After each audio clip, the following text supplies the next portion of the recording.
تو ایک آزمودہ نسخہ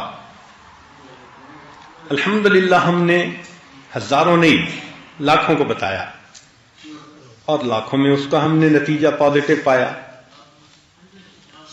کہ اگر آپ بدلنا چاہتے ہیں مگر سوچتے ہیں کہ میرا نفس میرے قابو میں نہیں، تو روزانہ عشاء کے بعد 2 رکعت صلاۃ التوبہ پڑھ کر دعا مانگنے کا معمول بنا لیں. بس یہ روز کا معمول بنا لیں.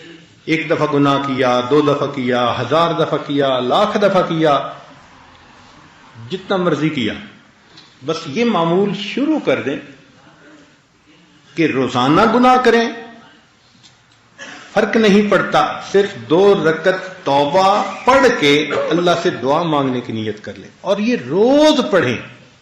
نیت رکھیں کہ میں نے گناہ چھوڑنا ہے. آپ اس کی برکت دیکھنا، چند دنوں کے اندر اللہ تعالی دل کے اندر اس گناہ سے نفرت کر دیں گے اور اس گناہ کے ماحول سے آپ کو اپنی رحمت کے ساتھ اللہ نکال دیں گے. جو لوگ کہتے تھے نا کہ ہم قسم کھا سکتے تھے کہ ہم اس گناہ کو نہیں چھوڑیں گے، اللہ نے 2 رکعت اس معمول کو بنانے پر اس گناہ سے بھی جان چھڑوا دی. حتیٰ کہ یورپ کے ماحول میں بعض شرابی کہنے لگے جی ہم چھوڑنا چاہتے ہیں لیکن یہ زندگی کا اب حصہ بن گئی ہے، ہم چھوڑ نہیں سکتے. ہم نے کہا 2 رکعت نفل پڑھنا شروع کر دو.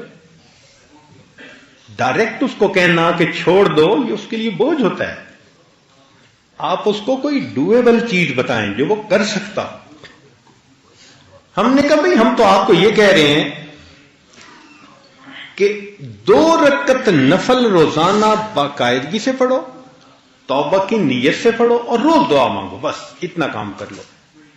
اس نے کہا یہ تو میں ساتھ کر لوں گا. اب شراب بھی پی رہا ہے، توبہ کے نفل بھی پڑھ رہا ہے، شراب بھی پی رہا ہے، توبہ کے نفل بھی پڑھ رہا ہے. مگر یہ چیز زیادہ وقت چل نہ سکی. کچھ ہی عرصے کے بعد اللہ نے بالآخر اس کو توبہ کی توفیق عطا فرما دی. ہمارے پاس کئی نوجوان آئے، حضرت ایک لڑکی کے ساتھ ایسا تعلق بن گیا ہے کہ میں اس کے بغیر نہیں رہ سکتا، اور شرعی تعلق بھی نہیں، غلط تعلق ہے. بھائی نفل پڑھو. حضرت میں نفل تو پڑھوں گا، تعلق نہیں چھوٹتا.